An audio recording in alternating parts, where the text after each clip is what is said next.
தலைமை தேர்தல் ஆணையருடன் மாவட்ட ஆட்சியர்கள், காவல்துறை உயரதிகாரிகள், கண்காணிப்பாளர்கள் ஆலோசனை கூட்டமானது தொடங்கி நடைபெற்று வருகிறது. விரிவான விவரங்களை செய்தியாளர் செலினாவிடம் கேட்டறியலாம். செலினா, வணக்கம். இது குறித்தான விவரங்களை பதிவு பண்ணுங்க. அதாவது இந்திய தலைமை தேர்தல் அதிகாரி என்பது 2 நாட்கள் பயணமாக சென்னை வந்திருக்கக்கூடிய நிலையில் அனைத்து கட்சி பிரதிநிதிகளுடன் ஆலோசனை கூட்டம் என்பது சற்று நேரத்திற்கு முன்னதாக நடைபெற்றிருந்தது. அதன் தொடர்ச்சியாக தற்பொழுது அனைத்து மாவட்ட ஆட்சியர்கள், தேர்தல் பார்வையாளர்கள், தேர்தல் கண்காணிப்பாளர்கள், அதே போல காவல்துறை சார்பாக இருக்கக்கூடிய உயர் அதிகாரிகளுடன் ஆலோசனை கூட்டம் என்பது தற்பொழுது நடைபெற்று வருகிறது. இந்த ஆலோசனை கூட்டத்தில் குறிப்பாக தேர்தல் நேரத்தின் போது எவ்வாறு பணியாற்ற வேண்டும், மாவட்டம் வாரியாக எவ்வாறு கண்காணிப்பை தீவிரப்படுத்த வேண்டும், பதட்டமான வாக்குச்சாவடிகளில் எவ்வாறு பணிகளை மேற்கொள்வது உள்ளிட்ட பல்வேறு முக்கிய அம்சங்கள் தொடர்பாக தற்பொழுது இந்த ஆலோசனை கூட்டத்தில் தெரிவித்து வருகிறார்கள்.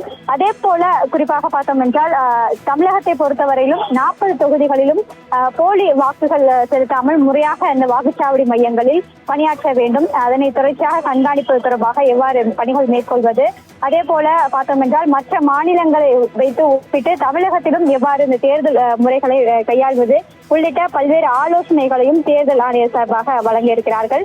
அதே போல பார்த்தோம் என்றால் மாவட்டம் வாரியாக இருக்கக்கூடிய அந்த பூத் கமிட்டிகள் பணிகள் என்பது ஏற்கனவே நடைபெற்று வரக்கூடிய நிலையில் பதட்டமான வாக்குச்சாவடிகள் எங்கெங்கெல்லாம் இருக்கிறது என்பதனை கண்காணித்திருக்கிறார்கள். அந்த வாக்குச்சாவடி மையங்களில் கூடுதலாக காவல்துறையினரை பணியில் அமர்த்துவது, அதே போல சிசிடிவி கேமராக்களை முறையாக கையாளுவது உள்ளிட்ட பல்வேறு பணிகள் தொடர்பாக தற்பொழுது மாவட்ட ஆட்சியர்களுடன் அதே போல காவல்துறை அதிகாரிகளுடன் ஆலோசனை மேற்கொள்ளப்பட்டு வருகிறது.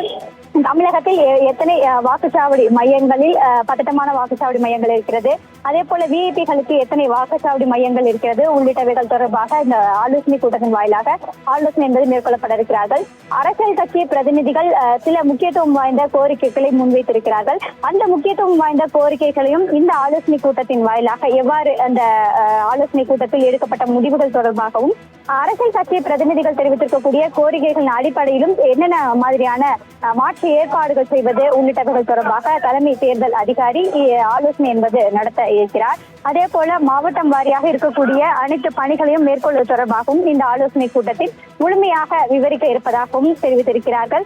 இந்த ஆலோசனை கூட்டம் ஒவ்வொரு மாவட்டத்தில் இருக்கக்கூடிய அந்த மாவட்ட செயலாளர்களின் கருத்துக்களை கேட்பது, அதே போல அந்த மாவட்டத்தில் இருக்கக்கூடிய கண்காணிப்பாளர்களிடம் என்னென்ன பணிகளை தீவிரப்படுத்துவது உள்ளிட்டவை தொடர்பாகவும் ஆலோசனை என்பது மேற்கொள்ளப்பட இருப்பதாக தெரிவித்திருக்கிறார்கள். இதன் தொடர்ச்சியாக அதாவது 3 மணி வரையிலும் இந்த ஆலோசனை கூட்டம் என்பது நடைபெறும் என்று தெரிவித்திருக்கக்கூடிய நிலையில் பிற்பகலுக்கு பிறகாக சென்னை தேர்தல் அதிகாரி செய்தியாளர் சந்திக்க வாய்ப்பிருப்பதாகவும் தெரிவித்திருக்கிறார்கள். இந்த ஆலோசனை கூட்டத்தில் என்னென்ன மாதிரியான முடிவுகள் எட்டப்பட்டிருக்கிறது என்பது தொடர்பான முழுமையாக விவரங்கள் தெரிவிக்கப்படும். செலினா, விவரங்களுக்கு நன்றி.